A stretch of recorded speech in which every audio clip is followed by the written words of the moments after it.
Well, welcome everyone. Thank you for being here this evening. Dr. Stacy Holweger. I am excited you decided to join us for tonight's Tuesday night doctor call, or maybe you are listening to the replay. I have got an exciting evening planned for you guys, and I know you're going to want to share this with everyone. So don't worry, it'll be up on YouTube as soon as we are finished. But before we get started talking about Lifewave's incredible technology, if you are a guest this evening, thank you for being here. We want you to know that this information that we're going to be sharing tonight is for informational purposes only. I am not a medical doctor, and even though I am joined this evening by a medical doctor, he is not your medical doctor. So if you have questions in regards to your health, medications, anything to do with your personal healthcare needs, please check with your doctor, your physician, and know that the information that we're sharing tonight is going to be very detailed, but it is for informational purposes, and we are not making any claims to treat or cure or diagnose anything at all. Now, we will have a Q&A section, so if you have some questions, please feel free to put those in the chat.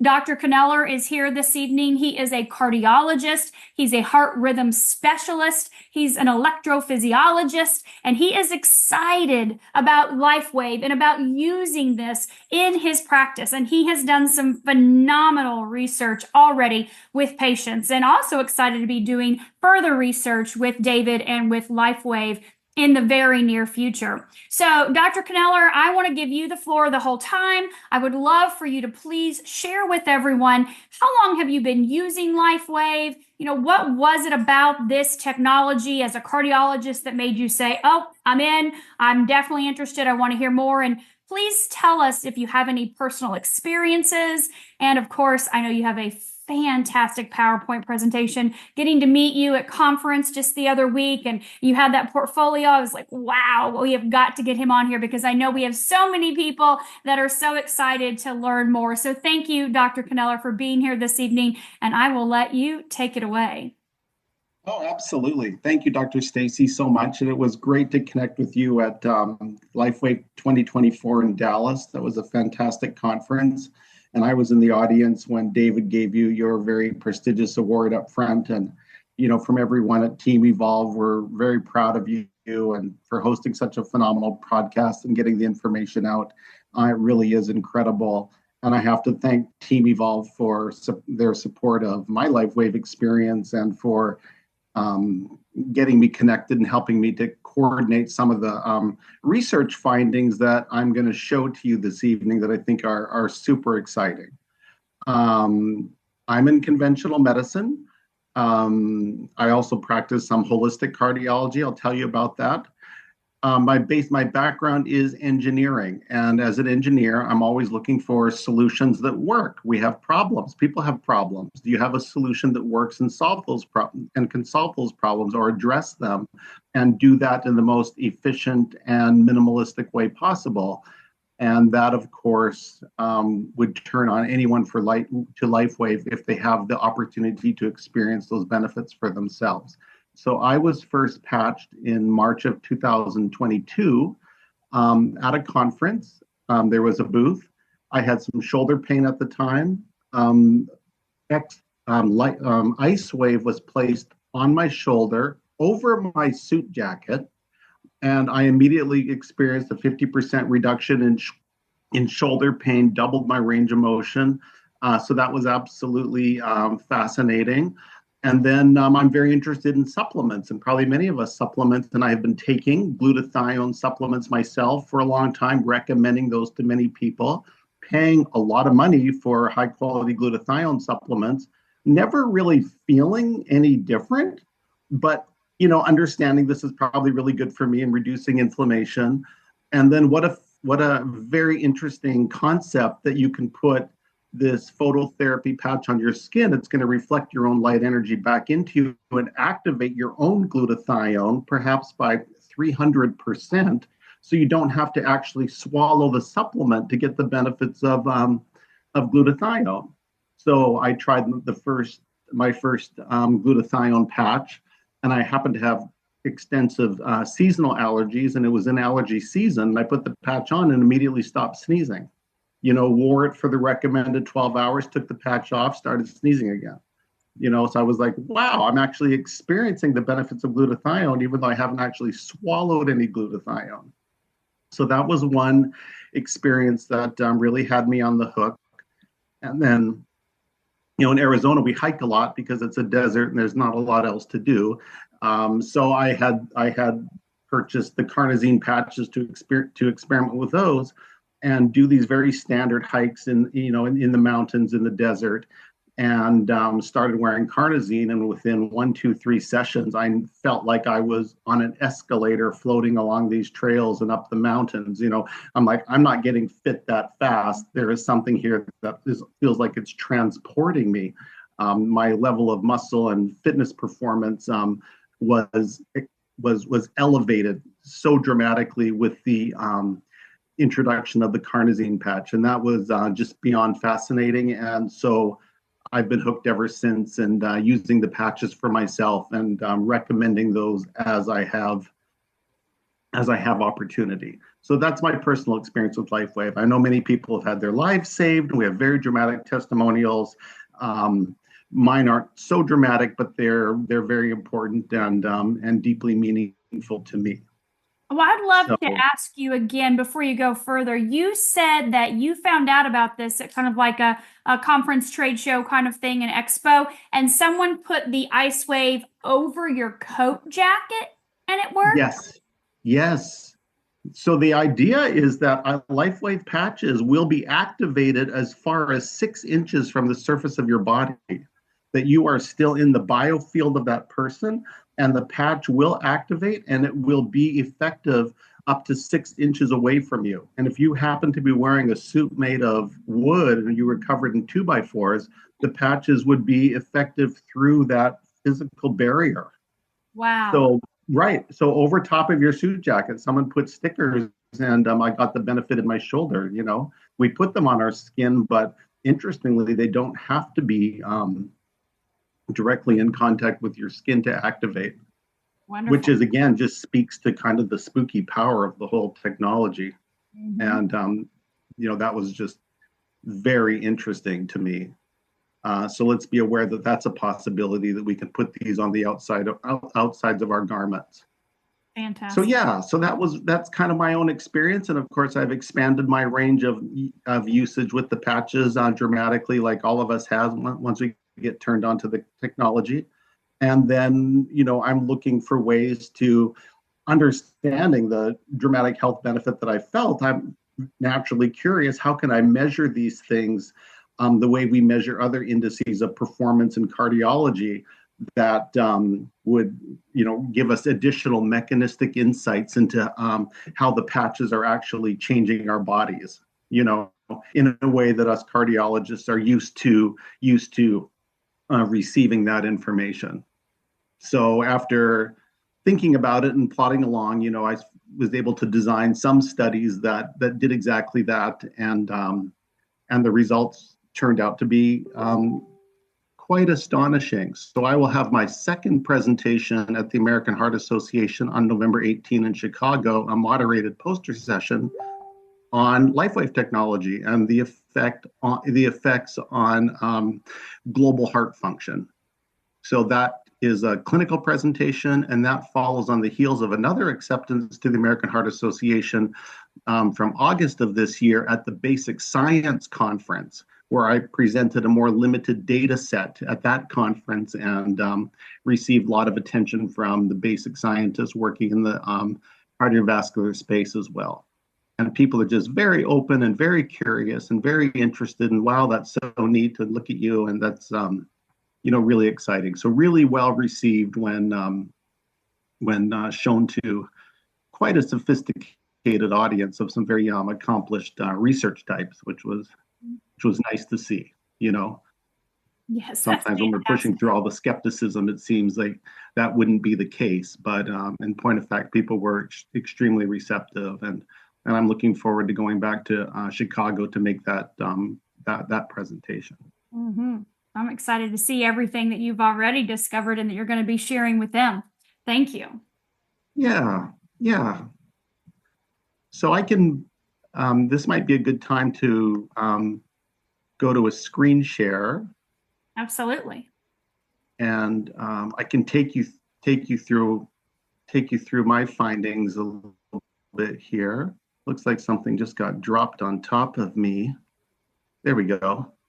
So feel free to ask any questions, interrupt. Don't let me go too fast. I'll kind of walk you through what we've found, and really interested to see what your feedback might be. Wonderful. So for the purposes of American Heart Association in November, the study we're presenting is titled Phototherapy to Stimulate Carnosine Activity for the Enhancement of Global Heart Function, a promising therapy for congestive heart failure. And again, that's coming up on November 18. And a little bit of my bio here, just as background for our audience. This is kind of my educational trajectory. I began in mechanical engineering and then did a master's of bioengineering before going to McGill University for an MD PhD internal medicine. And then I went on to do cardiovascular fellowship at Columbia University in New York, and then the heart rhythm specialty coming back to the West Coast, where I'm originally from, at UCLA, then back out east for one more year at Virginia Commonwealth University. And I've been in practice ever since 2010, an independent clinical practice. So right now, I should expand this for you. Sorry about that. So right now, my two practice locations are one at Natural Heart Doctor in Scottsdale, Arizona. That's a second opinion consult service where we do Zoom consults for cardiology patients all over the country, advising them on how to understand root causes of disease and hopefully reverse those root causes. A lot of detox, a lot of gut health work, natural supplements to help people eventually transition off of their pharmaceuticals is often the goal of that practice. It's very satisfying. We meet very interesting and motivated individuals, and I'm happy to help any individual through the Natural Heart Doctor service. And again, that's available to anyone in the country through Zoom. And then I'm also a member of a group in Lake Havasu, Arizona, and that's a traditional conventional cardiology electrophysiology practice. And really a great setup and situation there. We're helping a lot of individuals. That service is available on your insurance. If you've made one visit to Lake Havasu, we can do the rest of your care by telehealth if that's appropriate. So anyone is welcome to come and visit me in Lake Havasu should they wish to. Wonderful tourist destination, lots of snowbirds. Our population triples in winter because it's such a nice climate and right on the water. So daily life is a mix between the electrophysiology laboratory, where we're ablating complex rhythms or putting in pacemakers, defibrillators, and office-based practice. And really a privilege to be in that healing clinical role. So I'm excited all the time for my daily real-world practice life. Moving on to Lifewave and this technology that is so fascinating, and I've tried to understand it a little bit better and to put it into the context of human biofield energetics, which is a topic I had been researching independently before I was introduced to Lifewave. We know that the Lifewave patches contain a crystal that reflects back our own biofield energy, certain frequencies of our own energy, back into our bodies. And that's often done along acupuncture points where that energy can penetrate back into us more effectively. But what is the origins of the biofield energy that our bodies are constantly emanating? And certainly the heart is 5,000 times stronger electrically than, say, the brain, for example, and that probably is the largest source of electrical current in our bodies. And that generates an aura, a biofield energy field of electromagnetism that can be measured 3 to 4 feet away from our bodies, up to 10 feet away from our bodies, depending on the individual. And so that would be represented in this figure on your screen here with the larger torus field. Mm-hmm. Now, we know there's also cerebral spinal fluid moving up and down our spinal canal, bathing our brains, that contains charged particles. And whenever charged particles are in motion, they generate an associated electromagnetic field. And so from that motion along our spines, we will generate a secondary field, which is illustrated by the smaller torus around the individual in the blue photo. When we are next to individuals, our energy fields will overlap with theirs, and there is measurements to confirm that our energy can directly influence the people next to us and vice versa. So being energetic beings is a very exciting thing, and the fact that we can influence our neighbors with our energy is fascinating as well. So just a little bit more on the movement of cerebrospinal fluid.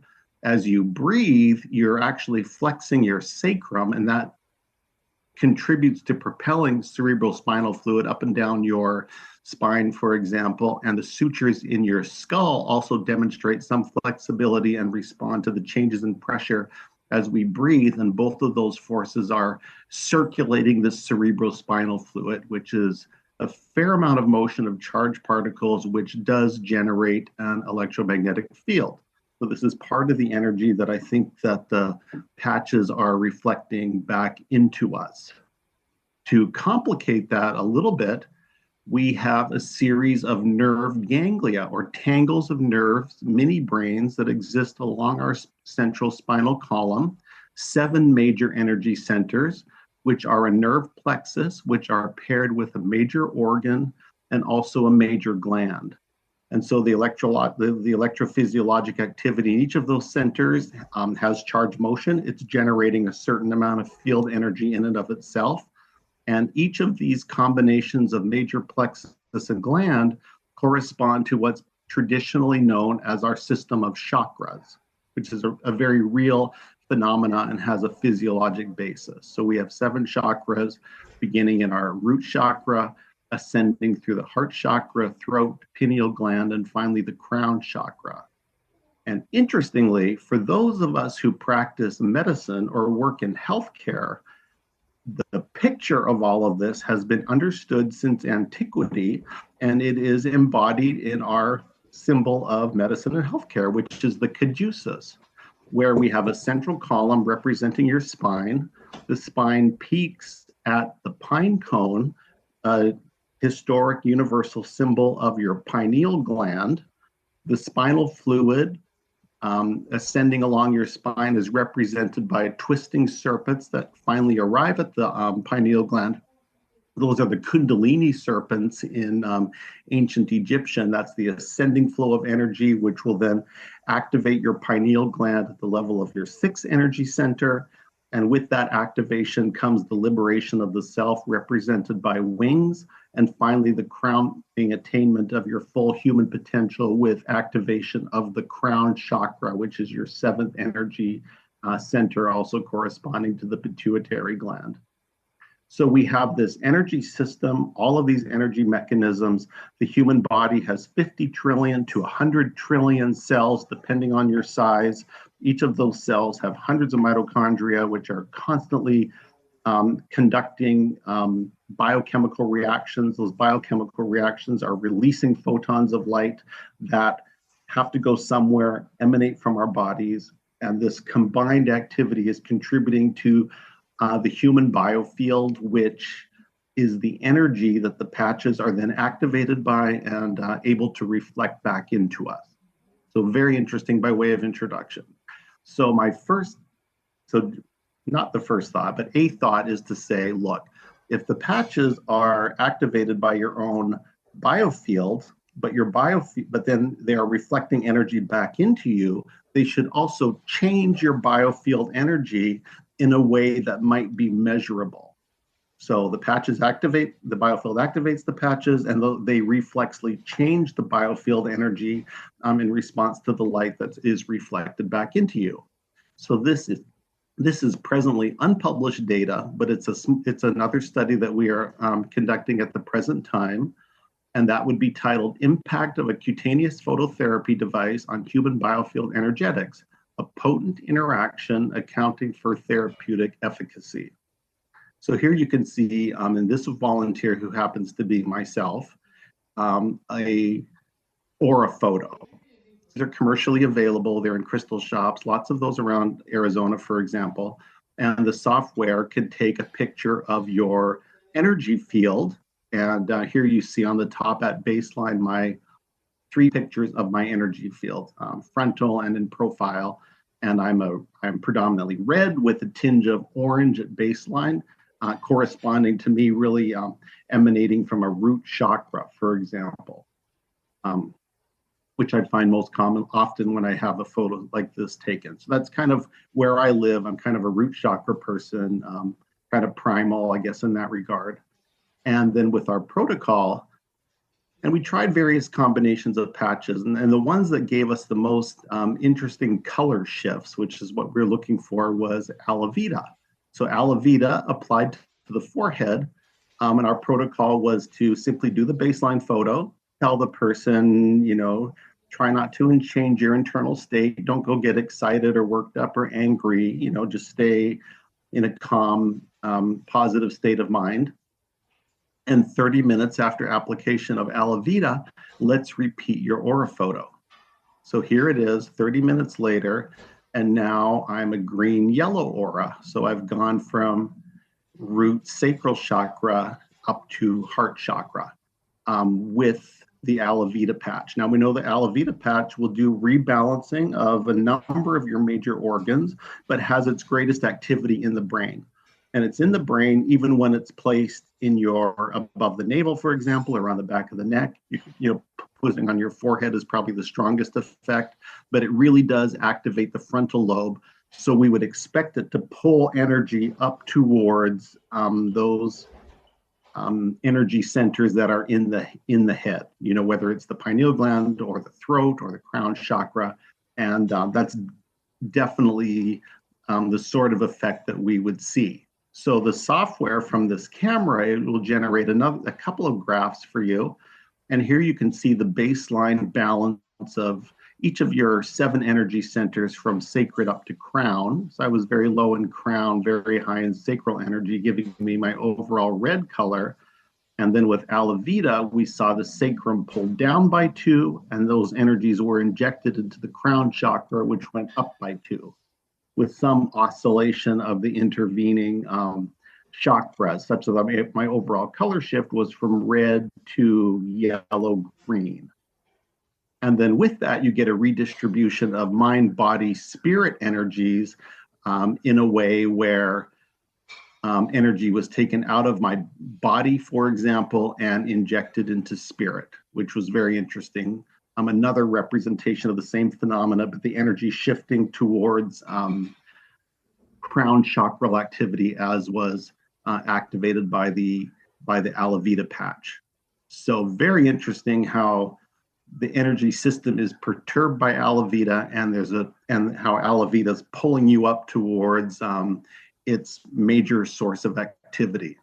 Other interesting things to go along with that are rates of vibration. We're all told in success classes and whatever else that we need to raise our rates of vibration to become more effective human beings and individuals. And this graph, the software from this program will output your vibrational rates corresponding to physical, emotional, mental, intuitive. And I'm not sure how it's calculating all these things, but it is very interesting and corroborative. Where here you're at kind of the 300 kilohertz to 200 kilohertz range, and then with aloe vera being pulled up to the 500, 600 range, with a nice even balancing of physical, emotional, intuitive, mental being a little bit higher than that. So with that upward energy shift that we're all told is so good for us, with an energy rebalancing at those higher frequencies as our energy is pulled up to the crown chakra level. Very interesting that the software could detect that as well. And then it will also give you a plot of your emotional stability, where the number of oscillations in this graph, for example, the more oscillations they are, the more sort of agitated or stressed you are. And then as that balances out and those oscillations are reduced, you become balanced, centered, less emotionally labile, for example. And so with that, despite the increase in frequency, the increase in energy level, there was that energy stabilization that also occurred, and the graph picked up on that. So some very interesting insights into the impact of the patches on our physiology, which I find fascinating. First of all, it tells you these things are really changing you, and you're activating the patch, but the patch is going back into you, and it really is making changes in your body. And this has been a very interesting way to quantify that and understand what's possible. I'd love to just examine all sorts of patch combinations with the Oraphoto technology that will hopefully happen in the future. So just by way of contrast, here is a friend of mine who came with me to do these experiments. And as a volunteer, he's a devout Muslim individual, prays 5 times a day, speaks 8 different languages, is very intellectual. His baseline color was already blue. So he's already at the level of his throat and pineal chakra, for example, at baseline. So he walks in with that. Lots of orthopedic issues. So knees are a problem. And you can see these energy deficits in his biofield associated with his back and with his knees, where a lot of orthopedic issues and the energy deficit that results from that. So again, that's good corroborative evidence that the Oraphoto really is sampling your energy accurately. We applied the patch, and after 30 minutes, the Alavita also pulled him higher. There wasn't much higher he could go, but you see the purple hues start to emerge, which is the crown chakral activation. And that energy was surrounding him, and you see that the energy deficits begin to blur a little bit. So they smudged. So even that energy rebalance was also bringing energy into areas of deficit that was resulting from those older injuries. So is your shift in color the whole story? I'm not sure. He was thrilled with the increase in brain clarity he experienced immediately with the application of Alavita. So had a strong clinical effect and experience of benefit, even though his Oraphoto wasn't, as big of a leap. So it doesn't tell the whole story about therapeutic efficacy with the patches, but still very interesting. And he was just thrilled with the whole experience. So moving on to some of the conventional studies that we've done, I have a couple of case reports, and these are published, so they are available online. You can download them. You are free to use them in your business contacts and to show to individuals examples of how the patches can be efficacious in literature, which, even though they're case reports, these are peer-reviewed sources, which indicates a certain level of credibility. So this is a common scenario in cardiology practice where individuals will undergo heart catheterization using a radial approach. So the radial artery is in your wrist. You put a sheath into the radial artery, and then you'll use this to advance catheters up to the heart to do your angiogram, for example. So this happens a lot. And as you can imagine, there can be injury resulting from this. The needle stick can damage the radial nerve. You can have trauma to the blood vessel. Other sorts of things can happen.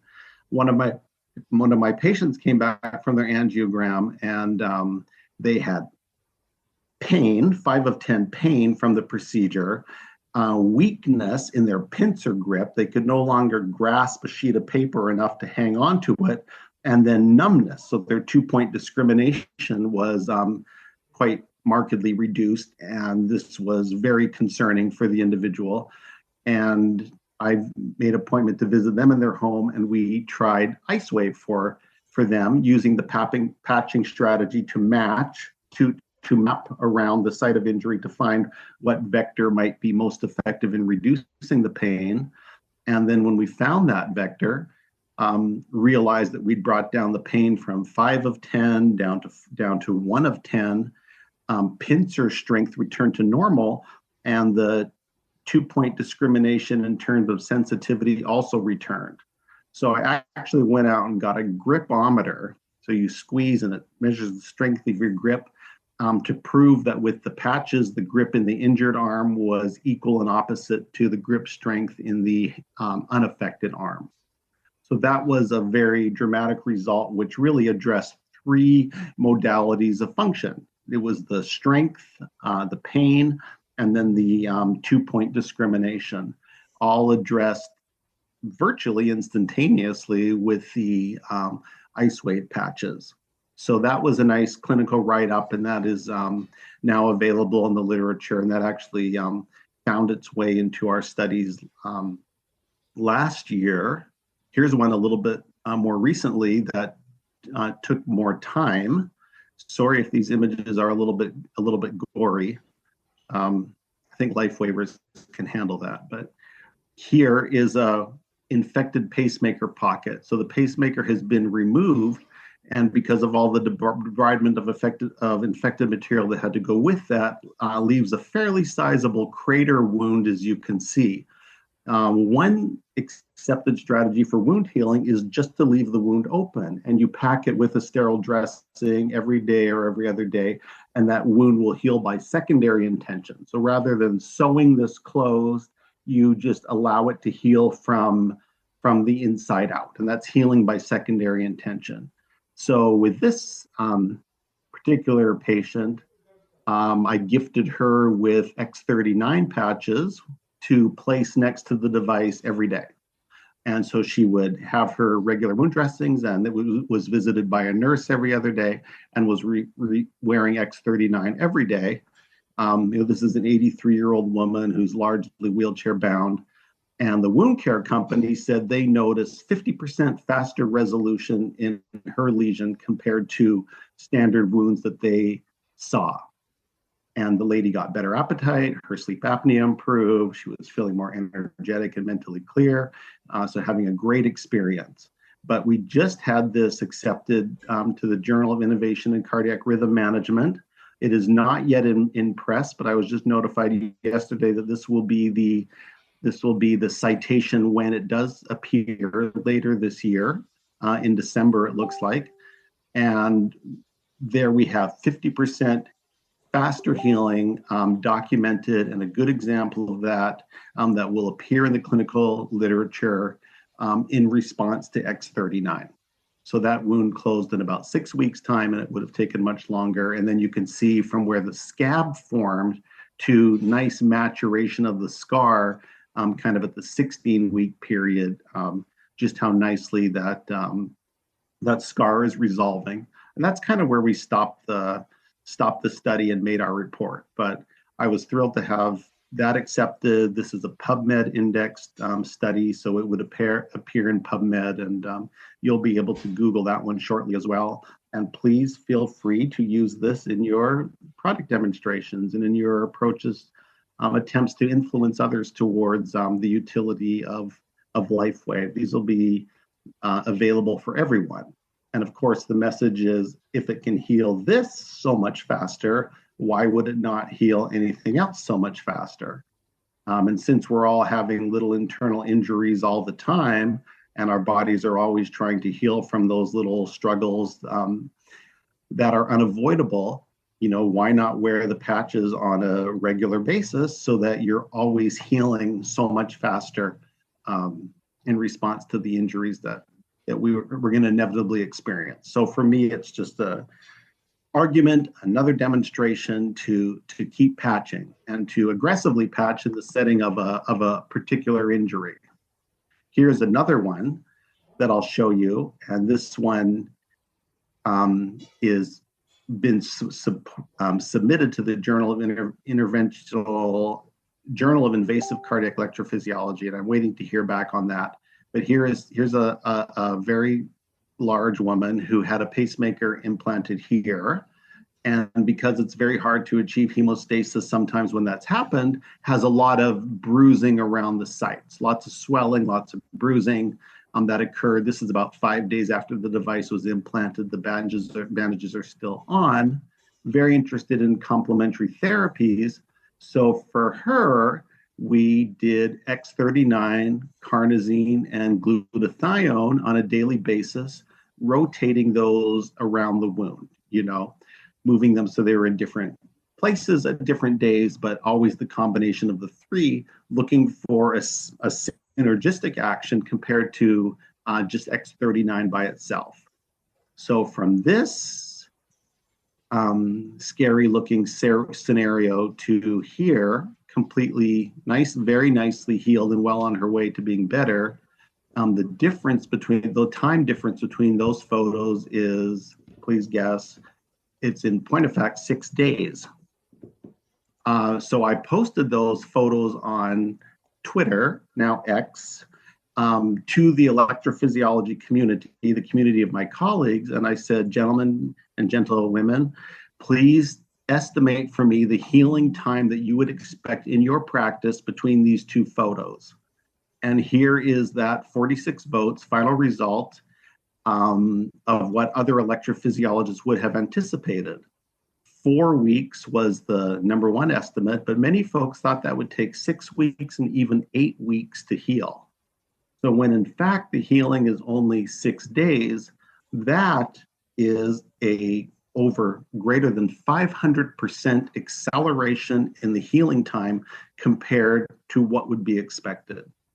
So a very dramatic result that, appreciated by the professional community who's dealing with these unfortunate things more often than they would like, and really a very convincing example of the synergy that can occur when you apply multiple patches of different types in combination to address a particular problem.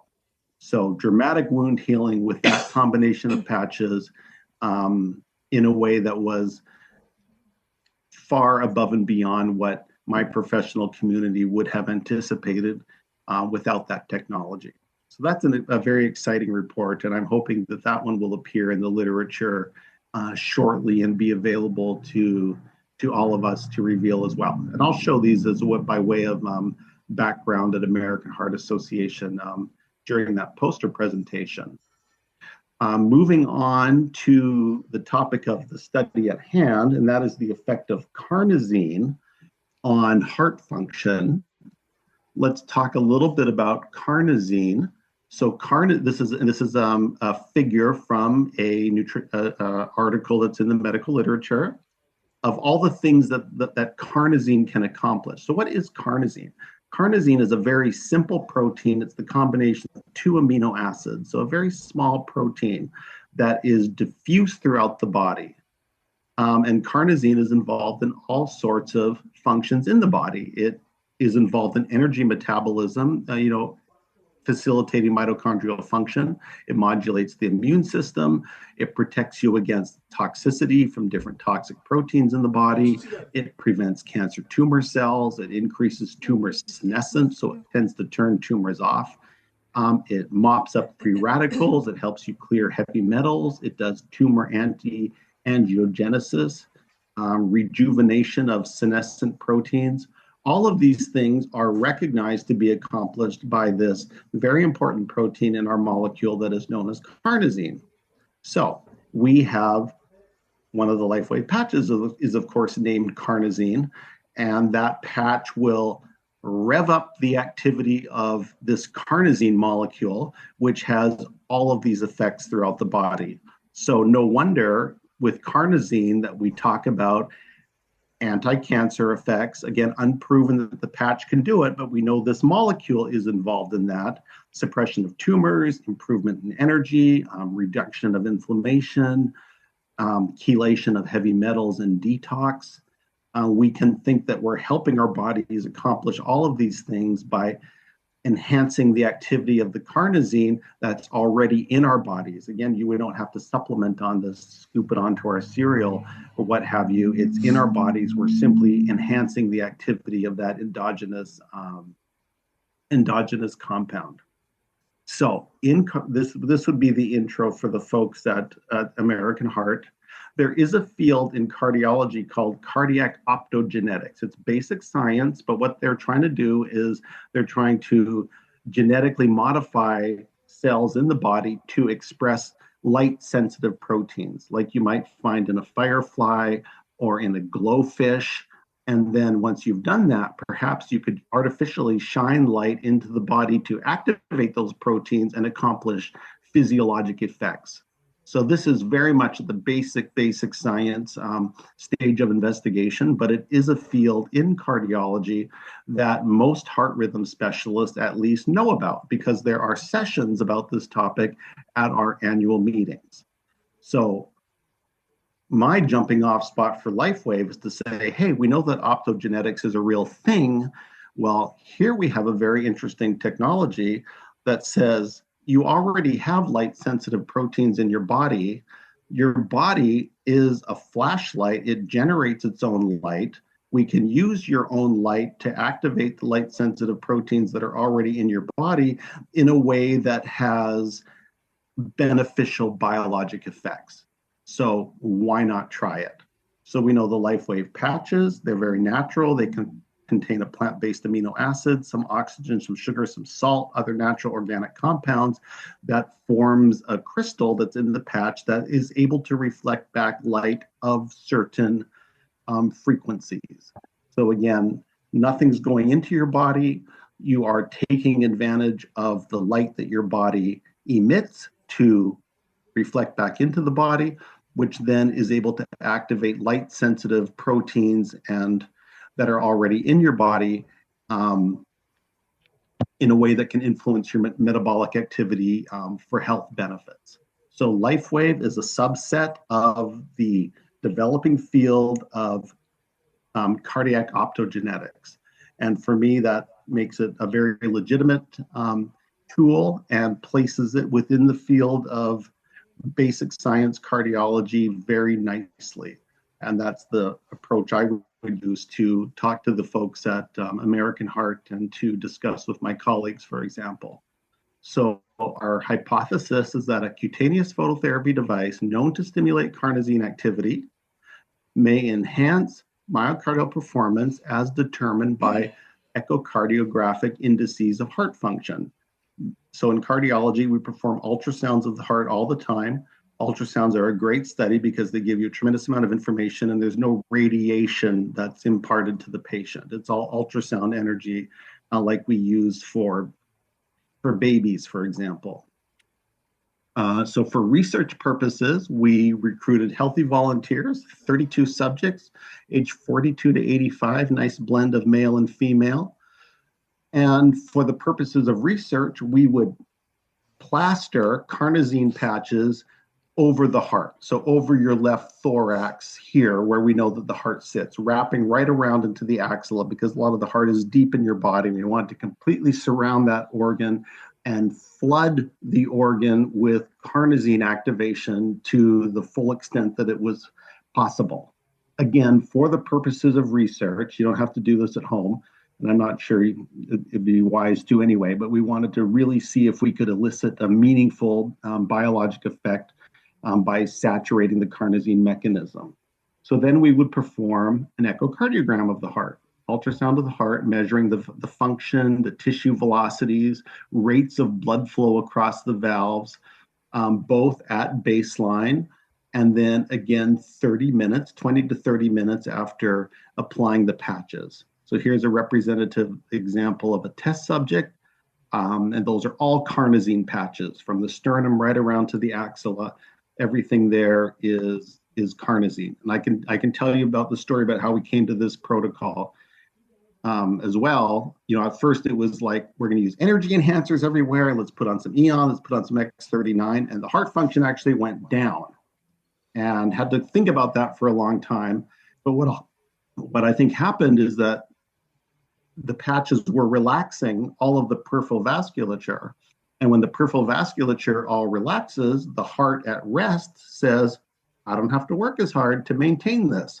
So it actually was beating a little bit less forcefully because we had lowered all of the peripheral resistance. So that's probably what was going on in those studies. It's more exciting when you can improve the function of the heart. And that switched us to finally discovering this carnosine protocol where we're saying we're just going to use one patch. It's going to be carnosine. It's going to be lots of carnosine. It's going to be right around the heart. And let's see what change that has. But here's a representative measure, and I'll show you videos of this in a sec. But these are the kinds of measurements. This is your left ventricle, the main pumping chamber of your heart, your right ventricle, right atrium, left atrium. And we measure the squeeze function, so how much the main pumping chamber collapses per heartbeat. Here, 70%. Very nice and normal. Different measures, 77% with a different measurement technique. then apply the carnosine patches, and 30 minutes later, that 70% has gone up to 78%, and this 77% up to 82%. So wow, the heart was in fact making a more vigorous squeeze in the presence of the carnosine patches. Here is one of our healthy volunteers. This is a 54-year-old woman, and I'll try to run these movies side by side so you can compare them. But there you have the function at baseline and in the presence of carnosine. That's a video of the left ventricle. So that cavity is the left ventricle, and the amount that it empties will tell you is the overall squeeze function. So I think you can see on the carnosine where some white, very echo-intensive structures on the side of the heart come much closer to each other. They're almost touching in the presence of carnosine, whereas they never quite get that close on our baseline images. And this is a 70-year-old man, and we measured a very large change for him from 62% up to 76%. That's a 14% change in his overall ejection fraction. And that is an astonishing result. Across 30 subjects, we could claim 6 to 8% improvement on average in ejection fraction, but some individuals were much greater than that. And very significant for cardiology in that 55% is the low end of normal. So if you're 55%, you're still normal. If your ejection fraction is as low as 35%, it's like you're going to die and we need to implant a defibrillator because your risk of sudden cardiac death justifies that you live the rest of your life with a defibrillator to protect you. So that's a 20-point spread, 35 to 55. And we use lots of drugs, lots of intervention, pharmaceuticals to try to tease up heart function when it's low. And every gain that we make is significant. Did you get it up by 5%? Did you get it up by 10%? It means everything to somebody in terms of their symptoms, in terms of their longevity. So to have that be your daily routine of titrating drugs for heart failure, for example, to then come in and see this result where we put stickers on your chest, no drugs or chemicals go into your body, and after 30 minutes, the pump function of your heart has gone up by 14%, and it's visibly obvious that that's the case. That result is astonishing. It's just astonishing. And that's the interest for American Heart Association. So that will be really fun to see how it's received in that particular forum. And of course, we made some average measurements, some statistical significance to prove that result overall. And again, we could claim 6 to 8% on average because some people had very small responses, kind of 2 to 3%, whereas other ones had these dramatic results that you could appreciate. I kind of skipped over this slide, but this is another example of from a 54-year-old woman, for example, one of our volunteers. Are you guys seeing this error message on the screen? All I see on the screen is someone drew a green line on the right-hand side of your screen, and I don't know how to get that off of there. You don't see this low system resources may affect audio quality? There, no. I think I killed it. Nope, not at all. You're good. There you go. So, sorry, this is the 70-year-old man. That's the one I showed you.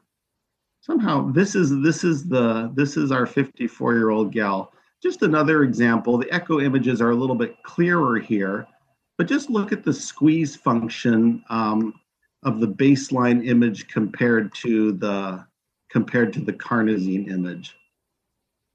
Which heart looks more vigorous to you? And again, we measured her when we made all the technical measurements, kind of a 12% increase. But there, for me, it's readily apparent that the squeeze function, I thought I had these on continuous loop, but there you can see them together. Much more impressive in the carnosine arm of the study. just remarkable. I mean, those pictures are 30 minutes apart in the same person. They haven't taken any medication. They haven't eaten. They haven't worked out. All they've done is laid there on the echo table. They've done nothing between these two studies except have these patches applied over their heart.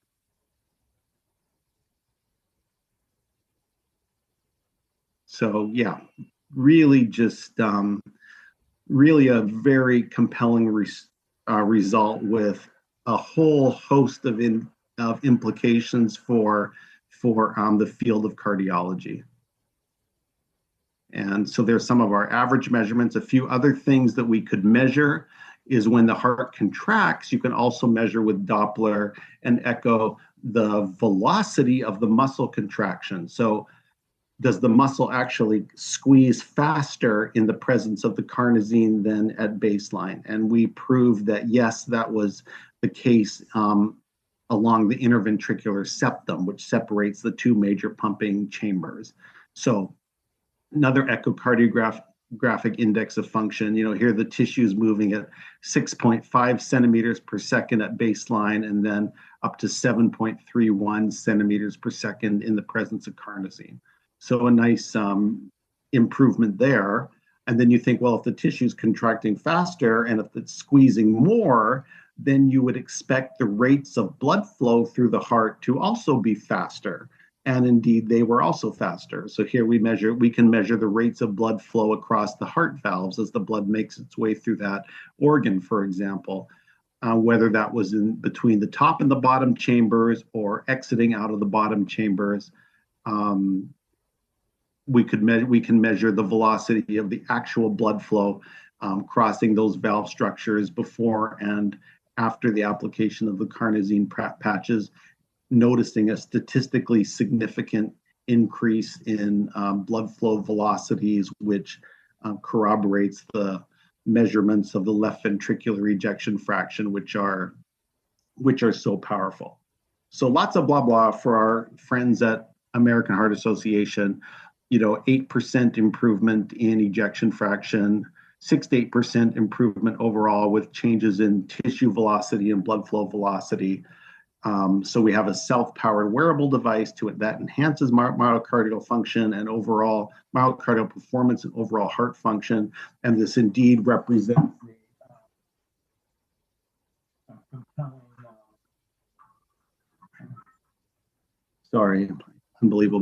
compelling therapy perhaps for congestive heart failure at a future date.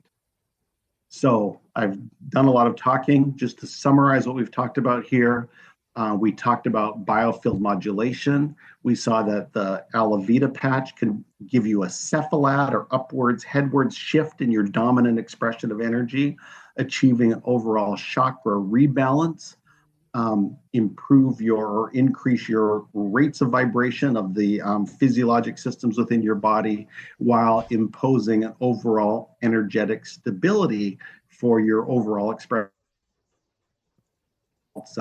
arising from the human aura, for example. And then we looked at some wound healing examples that were very compelling. We saw improved strength, mobility, and sensation with the IceWave patch in the setting of pain and some tissue injury. 50% faster wound healing with the presence of X39 alone, and up to 500% faster healing with the combination of X39, carnosine, and glutathione. So very dramatic changes in healing rates, which is exciting.